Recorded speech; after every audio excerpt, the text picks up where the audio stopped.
প্রিয় দর্শকবৃন্দ, হিন্দু ধর্মের পুরাণ সাহিত্য এমন এক অমূল্য ধনভাণ্ডার যেখানে লুকিয়ে আছে আমাদের প্রাচীন ইতিহাস, আধ্যাত্মিক জ্ঞান, দেবদেবীর মহিমা এবং মানুষের জীবনকে সঠিক পথে পরিচালিত করার অসংখ্য শিক্ষা। এই পুরাণগুলোর মধ্যে একটি অত্যন্ত গুরুত্বপূর্ণ এবং রহস্যময় পুরাণ হল কুর্ম পুরাণ। এই পুরাণ শুধু দেবতাদের কাহিনীই নয়, এখানে রয়েছে সৃষ্টির রহস্য, ধর্মনীতি, তীর্থ মহিমা, যোগ সাধনা এবং ভগবান বিষ্ণুর এক বিশেষ অবতারের বিস্ময়কর গল্প। আপনি কি কখনো ভেবেছেন কেন ভগবান বিষ্ণু কচ্ছপ বা কুর্ম অবতার গ্রহণ করেছিলেন? সমুদ্র মন্থনের সেই বিস্ময়কর ঘটনার পিছনে আসল রহস্য কী ছিল এবং কুর্ম পুরাণ আমাদের আজকের জীবনের কী শিক্ষা দেয়? আজকের এই ভিডিওতে আমরা খুব সহজ বাংলা ভাষায় জানব কুর্ম পুরাণ কী, এর সৃষ্টি কাহিনী, ভগবান বিষ্ণুর কুর্ম অবতার, সমুদ্র মন্থনের অলৌকিক গল্প, ধর্ম জীবনের গভীর শিক্ষা। তাই ভিডিওটি শেষ পর্যন্ত দেখুন, কারণ এই গল্প শুধু পুরাণ নয়, এটি আমাদের জীবনেরও এক মহান দিক নির্দেশনা। কুর্ম পুরাণ হল হিন্দু ধর্মের 18টি মহাপুরাণের একটি গুরুত্বপূর্ণ পুরাণ। এই পুরাণে প্রধানত বর্ণনা করা হয়েছে ভগবান বিষ্ণুর কুর্ম অবতার, সৃষ্টির রহস্য, দেবতা ও অসুরদের কাহিনী, ধর্মনীতি ও নৈতিক শিক্ষা, বিভিন্ন তীর্থস্থানের মাহাত্ম্য এবং যোগ ও ভক্তির পথ। পুরাণ অনুযায়ী এই জ্ঞান প্রথমে ভগবান বিষ্ণু কুর্মরূপে প্রকাশ করে ঋষিদের উপদেশ দিয়েছিলেন। এই কারণে এই পুরাণের নাম হয়েছে কুর্ম পুরাণ। ভগবান বিষ্ণুর 10 অবতারের মধ্যে একটি হল কুর্ম অবতার। এই অবতার গ্রহণ করার পেছনে একটি অসাধারণ কারণ ছিল। একসময় দেবতা ও অসুরদের মধ্যে ক্ষমতার জন্য ভয়ঙ্কর সংঘর্ষ শুরু হয়েছিল। দেবতারা ক্রমশ দুর্বল হয়ে পড়ছিলেন। তখন দেবতারা গিয়ে আশ্রয় নিলেন ভগবান বিষ্ণুর কাছে। ভগবান বিষ্ণু তখন তাদের একটি আশ্চর্য পরিকল্পনার কথা বললেন। তিনি বললেন, যদি দেবতা ও অসুররা একসাথে সমুদ্র মন্থন করে তাহলে সেখান থেকে অমৃত বের হবে, আর সেই অমৃত পান করলে দেবতারা আবার শক্তিশালী হয়ে উঠবেন। কিন্তু সমুদ্র মন্থনের জন্য প্রয়োজন ছিল একটি বিশাল পর্বত, একটি বিশাল দড়ি। এই কাজে ব্যবহার করা হয়েছিল মন্দরাচল পর্বত, আর দড়ি হিসেবে ব্যবহার করা হয়েছিল বাসুকী নাগ। কিন্তু সমস্যা দেখা দিল। যখন মন্দরাচল পর্বত সমুদ্রের মধ্যে রাখা হলো, তখন সেটি বারবার ডুবে যেতে লাগলো। তখন ভগবান বিষ্ণু এক আশ্চর্য রূপ ধারণ করলেন। তিনি বিশাল এক কচ্ছপের রূপ ধারণ করলেন। এই কচ্ছপের পিঠের ওপর স্থাপন করা হলো মন্দরাচল পর্বত। এইভাবেই শুরু হলো সমুদ্র মন্থনের মহা ঘটনা। সমুদ্র মন্থনের গল্প ভারতীয় পুরাণের অন্যতম বিস্ময়কর ঘটনা। দেবতা ও অসুররা একসাথে মন্দরাচল পর্বতকে ঘোরাতে লাগলো। বাসুকী নাগ ছিল দড়ি। এই সময় সমুদ্র থেকে একের পর এক আশ্চর্য বস্তু বের হতে লাগলো। এর মধ্যে ছিল কামধেনু গরু, ঐরাবত হাতি, লক্ষ্মী দেবী, চন্দ্র, পারিজাত বৃক্ষ, ধন্বন্তরী এবং শেষ পর্যন্ত অমৃত। কিন্তু অমৃত বের হওয়ার আগেই সমুদ্র থেকে বের হয়েছিল এক ভয়ঙ্কর বিষ। এই বিষের নাম ছিল হলাহল বিষ। এই বিষ এতটাই শক্তিশালী ছিল যে পুরো পৃথিবী ধ্বংস হয়ে যেতে পারত। তখন দেবতা ও অসুররা ভয়ে ছুটে গেলেন মহাদেব শিবের কাছে। মহাদেব তখন সেই ভয়ঙ্কর বিষ নিজের কণ্ঠে ধারণ করলেন। এই কারণে মহাদেবের আরেক নাম হল নীলকণ্ঠ। সমুদ্র মন্থনের সময় একসময় সমুদ্র থেকে আবির্ভূত হলেন মহালক্ষ্মী দেবী। তিনি ছিলেন সৌন্দর্য, ঐশ্বর্য এবং সমৃদ্ধির দেবী। সব দেবতা ও অসুর তাঁর প্রতি আকৃষ্ট হয়ে পড়লেন। কিন্তু লক্ষ্মী দেবী নিজের হাতে বরমালা তুলে দিলেন ভগবান বিষ্ণুর গলায়। এই ঘটনাটি বোঝায় ঐশ্বর্য এবং সমৃদ্ধি সেই ব্যক্তির কাছেই আসে যিনি সত্য, ধর্ম এবং ন্যায়ের পথে চলেন। অবশেষে সমুদ্র থেকে আবির্ভূত হলেন ধন্বন্তরী। তার হাতে ছিল অমৃতের কলস। অমৃত দেখে অসুররা তা ছিনিয়ে নেওয়ার চেষ্টা করল। তখন ভগবান বিষ্ণু আবার এক আশ্চর্য রূপ ধারণ করলেন। তিনি হলেন মোহিনী রূপ। এই মোহিনী রূপে তিনি অসুরদের মোহিত করে অমৃত দেবতাদের মধ্যে বিতরণ করলেন। এইভাবেই দেবতারা অমৃত পান করে শক্তিশালী হয়ে উঠলেন। কুর্ম পুরাণ সাধারণত দুটি প্রধান ভাগে বিভক্ত। পূর্বভাগ এবং উত্তরভাগ। পূর্বভাগে মূলত আলোচনা করা হয়েছে সৃষ্টি তত্ত্ব, দেবতা ও অসুরদের কাহিনী, ভগবান বিষ্ণুর মহিমা, বিভিন্ন ঋষিদের উপদেশ এবং ধর্মনীতি। আর উত্তরভাগে বর্ণনা করা হয়েছে তীর্থ মহিমা, যোগ সাধনা, ভক্তি ও ধর্মের পথ, মানুষের জীবনধারা, মুক্তির উপায়। এই দুই অংশ মিলিয়ে কুর্মপুরাণ হয়ে উঠেছে এক বিশাল জ্ঞানের ভাণ্ডার। কুর্মপুরাণ অনুযায়ী একসময় অনেক মহান ঋষি একত্রিত হয়ে জানতে চাইলেন এই বিশ্ব ব্রহ্মাণ্ডের সৃষ্টি কিভাবে হলো, মানুষের জীবনের প্রকৃত উদ্দেশ্য কী। তখন ভগবান বিষ্ণু কুর্মরূপে আবির্ভূত হয়ে তাদের সামনে প্রকাশ পেলেন।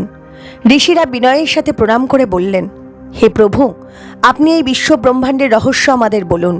আমরা জানতে চাই সৃষ্টি, ধর্ম এবং মুক্তির পথ। তখন ভগবান বিষ্ণু কুর্মরূপে তাদের মহাজ্ঞান প্রদান করতে শুরু করলেন। ভগবান বিষ্ণু বললেন, সৃষ্টির শুরুতে ছিল শুধু পরম ব্রহ্ম। না ছিল পৃথিবী, না ছিল আকাশ, না ছিল আলো, না ছিল সময়। সব কিছু ছিল নিস্তব্ধ এবং অন্ধকারে আবৃত। তারপর সেই পরম শক্তি থেকে সৃষ্টি হলো আকাশ, বাতাস, আগুন, জল, পৃথিবী। এই পাঁচটি উপাদান থেকেই সৃষ্টি হলো সমগ্র বিশ্ব। এরপর জন্ম নিলেন ব্রহ্মা। ব্রহ্মা হলেন সৃষ্টিকর্তা দেবতা। তিনি এই বিশ্বে দেবতা, মানুষ, প্রাণী, গাছপালা, পর্বত, নদী সব কিছু সৃষ্টি করলেন। কুর্মপুরাণের সময় সম্পর্কে অসাধারণ ব্যাখ্যা দেওয়া হয়েছে। ভগবান বিষ্ণু বললেন, এই বিশ্বে সময় চক্রাকারে ঘোরে। একটি যুগ শেষ হলে আরেকটি যুগ শুরু হয়। চারটি যুগ হলো সত্যযুগ, ত্রেতা যুগ, দাপর যুগ, কলিযুগ। এই চারটি যুগ মিলেই একটি মহাযুগ। এই মহাযুগ বারবার ঘুরে ফিরে আসে। এইভাবেই সৃষ্টি এবং ধ্বংসের চক্র চলতে থাকে। ঋষিরা তখন ভগবান বিষ্ণুকে জিজ্ঞাসা করলেন, হে প্রভু, মানুষের জীবনে ধর্মের আসল অর্থ কী? ভগবান বিষ্ণু বললেন, ধর্ম মানে শুধু পুজো করা নয়। ধর্ম মানে সত্য কথা বলা, অন্যের উপকার করা, অহিংসা পালন করা, লোভ থেকে দূরে থাকা, অন্যকে সম্মান করা। যে ব্যক্তি এই গুণগুলো ধারণ করে সেই প্রকৃত ধর্ম পালন করে। কুর্মপুরাণে ভক্তির শক্তির কথাও বলা হয়েছে। ভগবান বিষ্ণু বলেন, যে ব্যক্তি সত্যিকারের ভক্তি নিয়ে ঈশ্বরকে স্মরণ করে তার জীবনের সব বাধা দূর হয়ে যায়। ঈশ্বরকে পাওয়ার জন্য বড় বড় যজ্ঞ বা ধনসম্পদের প্রয়োজন নেই। প্রয়োজন শুধু পরিষ্কার মন, সত্যিকারের ভক্তি আর ঈশ্বরের প্রতি বিশ্বাস। কুর্মপুরাণে যোগ সাধনার কথাও বলা হয়েছে। যোগের মাধ্যমে মানুষ নিজের মনকে নিয়ন্ত্রণ করতে পারে। যে ব্যক্তি নিজের মনকে জয় করতে পারে সে পৃথিবীর সব কিছু জয় করতে পারে। যোগ সাধনার প্রধান ধাপগুলো হলো ধ্যান, প্রার্থনা, আত্মসংযম, মনোযোগ। এই পথ অনুসরণ করলে মানুষ ধীরে ধীরে মুক্তির পথে এগিয়ে যায়। কুর্মপুরাণে বিভিন্ন তীর্থস্থানের মহিমাও বর্ণনা করা হয়েছে। এই তীর্থস্থানগুলো মানুষের পাপ দূর করে এবং আত্মাকে পবিত্র করে। এর মধ্যে উল্লেখযোগ্য হল কাশী, প্রয়াগ, কেদারনাথ, বদ্রীনাথ। এই স্থানগুলো শুধু ভ্রমণের জন্য নয়, এগুলো আধ্যাত্মিক শক্তির কেন্দ্র। এই পুরাণে বলা হয়েছে, মানুষের জীবনের আসল উদ্দেশ্য শুধু ধনসম্পদ অর্জন করা নয়। জীবনের আসল লক্ষ্য হলো ধর্ম পালন, সত্যের পথে চলা, অন্যের উপকার করা আর ঈশ্বরকে উপলব্ধি করা। যে ব্যক্তি এই পথ অনুসরণ করে সে সত্যিকারের সুখ লাভ করে। কুর্মপুরাণে দেবতা এবং অসুরদের সংঘর্ষের অনেক কাহিনী রয়েছে। দেবতারা সাধারণত ধর্ম, সত্য এবং ন্যায়ের প্রতীক। অন্যদিকে অসুররা প্রতীক হল অহংকার, লোভ ও ক্ষমতার অপব্যবহার। এই দ্বন্দ্ব শুধু পুরাণের গল্প নয়, আসলে এই দ্বন্দ্ব মানুষের মনেও প্রতিদিন ঘটে। মানুষের ভেতরে থাকে দুই শক্তি, একদিকে ভালো চিন্তা, অন্যদিকে খারাপ প্রবৃত্তি। যখন মানুষ ভালো চিন্তাকে বেছে নেয় তখন সে দেবতাদের মতো হয়ে ওঠে, আর যখন লোভ ও অহংকারে অন্ধ হয়ে যায় তখন সে অসুরের মতো আচরণ করে। এই শিক্ষা কুর্মপুরাণের অন্যতম গুরুত্বপূর্ণ দর্শন। কুর্মপুরাণে একটি অত্যন্ত সুন্দর শিক্ষা দেওয়া হয়েছে। সেখানে বলা হয়েছে, ভগবান শিব এবং ভগবান বিষ্ণু আলাদা কেউ নন। অনেক সময় মানুষ ভেবে থাকে শিব বড় না বিষ্ণু বড়, কিন্তু পুরাণ বলছে দুজনেই একই পরম সত্যের দুটি রূপ। যে ব্যক্তি শিবকে ভালোবাসে সে বিষ্ণুকেও ভালোবাসে, আর যে বিষ্ণুকে ভক্তি করে সে শিবকেও সম্মান করে। এই শিক্ষা মানুষের মধ্যে ভক্তির ঐক্য সৃষ্টি করে। কুর্মপুরাণে তীর্থযাত্রার গুরুত্ব অনেকবার উল্লেখ করা হয়েছে। তীর্থযাত্রা শুধু একটি ভ্রমণ নয়, এটি মানুষের আত্মাকে পবিত্র করার একটি আধ্যাত্মিক পথ। তীর্থে গেলে মানুষ নিজের অহংকার ভুলে যায়, ঈশ্বরকে স্মরণ করে, জীবনের আসল অর্থ বুঝতে পারে। এই কারণেই ঋষিরা তীর্থযাত্রাকে অত্যন্ত গুরুত্বপূর্ণ মনে করেন। কুর্মপুরাণে কাশীর মাহাত্ম্য বিশেষভাবে বর্ণনা করা হয়েছে। কাশীকে বলা হয় মহাদেবের নগরী। বিশ্বাস করা হয় যে ব্যক্তি কাশীতে মৃত্যুবরণ করে সে মুক্তি লাভ করে, কারণ মহাদেব নিজেই সেই আত্মাকে মুক্তির পথ দেখান।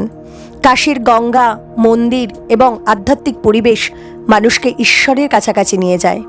প্রয়াগরাজ হল 3টি পবিত্র নদীর মিলনস্থল, গঙ্গা, যমুনা, সরস্বতী।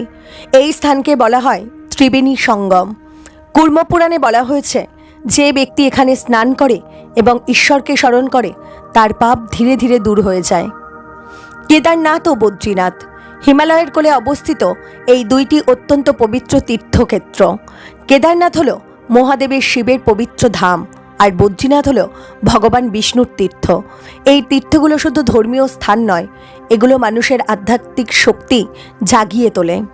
হিমালয়ের সেই নীরব পরিবেশ মানুষকে ধ্যান ও প্রার্থনার দিকে নিয়ে যায়। কুর্মপুরাণে দানের গুরুত্ব অনেকবার বলা হয়েছে। দান মানে শুধু অর্থ নয়, দান হতে পারে খাদ্যদান, শিক্ষাদান, সাহায্য করা, ভালোবাসা দেওয়া। যে ব্যক্তি নিঃস্বার্থভাবে দান করে তার জীবনে সুখ এবং শান্তি বৃদ্ধি পায়। পুরাণে অনেক অসুরের গল্প আছে যারা অহংকারের কারণে ধ্বংস হয়েছে। অহংকার মানুষকে অন্ধ করে দেয়। যখন কেউ মনে করে আমি সবচেয়ে শক্তিশালী, আমার থেকে বড় কেউ নেই, তখন তার পতন অবশ্যম্ভাবী হয়ে যায়। কুর্মপুরাণ আমাদের শেখায় নম্রতা হলো মানুষের সবচেয়ে বড় গুণ। এই পুরাণে বলা হয়েছে সত্যের শক্তি সবচেয়ে বড়। মিথ্যা হয়তো কিছু সময়ের জন্য জয়ী হতে পারে, কিন্তু শেষ পর্যন্ত সত্যই বিজয়ী হয়। এই শিক্ষা আজকের সমাজেও গুরুত্বপূর্ণ। কুর্মপুরাণে বলা হয়েছে মানুষের জীবনের 4টি প্রধান লক্ষ্য রয়েছে। এই 4টি লক্ষ্যকে বলা হয় পুরুষার্থ। এই 4টি হল ধর্ম, অর্থ, কাম, মোক্ষ। ধর্ম মানে শুধু মন্দিরে গিয়ে পূজা করা নয়। ধর্ম মানে সত্য কথা বলা, অন্যকে সাহায্য করা, অন্যের ক্ষতি না করা, ন্যায়ের পথে চলা। যে ব্যক্তি এই নীতিগুলো মেনে চলে সে প্রকৃত ধর্ম পালন করে। মানুষের জীবনে অর্থও প্রয়োজন, কারণ অর্থ ছাড়া জীবন চালানো কঠিন। কিন্তু কুর্মপুরাণ বলছে অর্থ উপার্জন করতে হবে সৎ পথে। অন্যায়ভাবে অর্থ উপার্জন করলে তা শেষ পর্যন্ত দুঃখের কারণ হয়ে দাঁড়ায়। কাম, কাম মানে শুধু ইন্দ্রিয় সুখ নয়, এটি মানুষের স্বাভাবিক ইচ্ছা ও আকাঙ্ক্ষার প্রতীক। কিন্তু ইচ্ছা যেন নিয়ন্ত্রণের বাইরে চলে না যায়। অতিরিক্ত কামনা মানুষকে দুর্বল করে দেয়। মোক্ষ, মোক্ষ হলো মানুষের জীবনের শেষ এবং সর্বোচ্চ লক্ষ্য। মোক্ষ মানে জন্ম মৃত্যুর চক্র থেকে মুক্তি। যখন মানুষের আত্মা ঈশ্বরের সাথে এক হয়ে যায় তখন সে মোক্ষ লাভ করে। কুর্মপুরাণে বলা হয়েছে মানুষের প্রতিটি কাজের ফল রয়েছে। যে ব্যক্তি ভালো কাজ করে সে পুণ্য অর্জন করে, আর যে ব্যক্তি অন্যায় কাজ করে সে পাপের ফল ভোগ করে। এই কারণেই বলা হয় যেমন কর্ম তেমন ফল। এই শিক্ষা মানুষের জীবনকে সঠিক পথে পরিচালিত করে।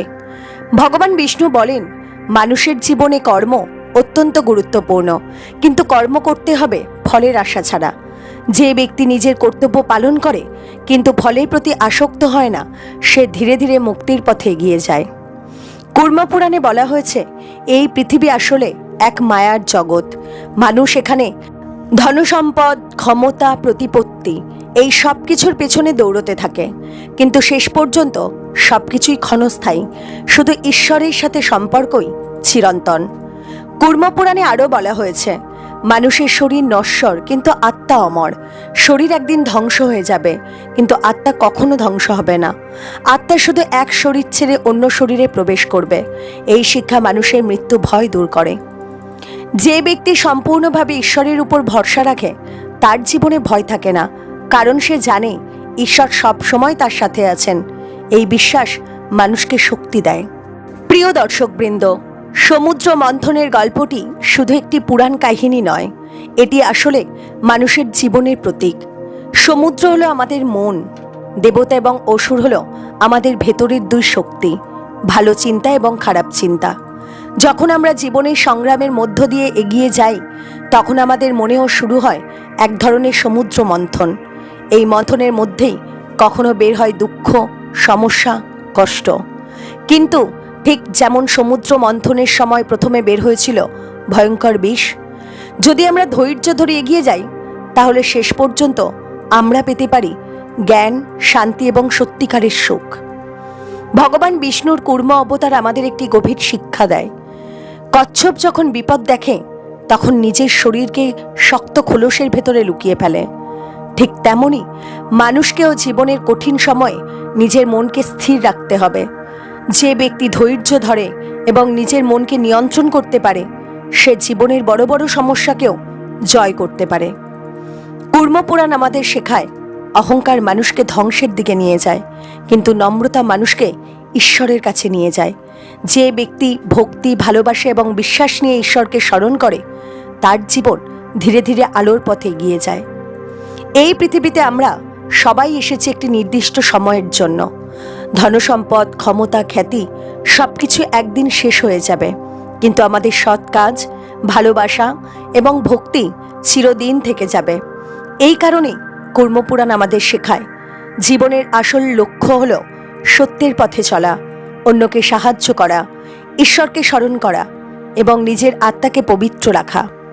যে ব্যক্তি এই পথ অনুসরণ করে, তার জীবন সত্যিই সফল হয়ে ওঠে। যদি আমরা পুরো কূর্মপুরাণের শিক্ষা এক কথায় বলতে চাই, তাহলে ধর্ম, ভক্তি এবং সত্যের পথই মানুষের জীবনের আসল পথ। এই পথ অনুসরণ করলে মানুষ শুধু এই জীবনে নয়, পরবর্তী জীবনেও শান্তি এবং মুক্তি লাভ করতে পারবে। জীবনে যতই সমস্যা আসুক না কেন, মনে রাখবেন, অন্ধকার যতই গভীর হোক, সূর্য একদিন উঠবেই। ঠিক তেমনি জীবনের কঠিন সময়ও একদিন কেটে যাবে। শুধু দরকার ধৈর্য, বিশ্বাস এবং ঈশ্বরের প্রতি ভক্তি। আশা করি কূর্মপুরাণের এই বিস্ময়কর কাহিনী এবং শিক্ষা আপনাদের ভালো লেগেছে এবং আপনাদের জীবনে কিছু না কিছু অনুপ্রেরণা এনে দিয়েছে। আপনারা যদি এই ধরনের আধ্যাত্মিক গল্প, পুরাণের রহস্য এবং ধর্মীয় জ্ঞান জানতে ভালোবাসেন, তাহলে অবশ্যই আমাদের চ্যানেলটিকে সমর্থন করবেন। ভিডিওটি ভালো লাগলে একটি লাইক করবেন, আপনার মতামত কমেন্ট করে জানাবেন এবং এই ধরনের আরও সুন্দর ভিডিও পাওয়ার জন্য আমাদের চ্যানেলটি সাবস্ক্রাইব করে পাশে থাকা বেল আইকনটি প্রেস করে রাখবেন। আপনাদের একটি লাইক, একটি কমেন্ট এবং একটি সাবস্ক্রাইব আমাদেরও আরও ভালো ভিডিও বানাতে অনুপ্রাণিত করে। বন্ধুরা, আজকের মতো এখানেই শেষ করছি। পরবর্তী ভিডিওতে আবার দেখা হবে নতুন কোনো পুরাণের রহস্য এবং আধ্যাত্মিক জ্ঞান নিয়ে। ততক্ষণ পর্যন্ত সত্যের পথে থাকুন, ঈশ্বরকে স্মরণ করুন এবং আপনার জীবনকে আলোর পথে এগিয়ে নিয়ে যান। ধন্যবাদ।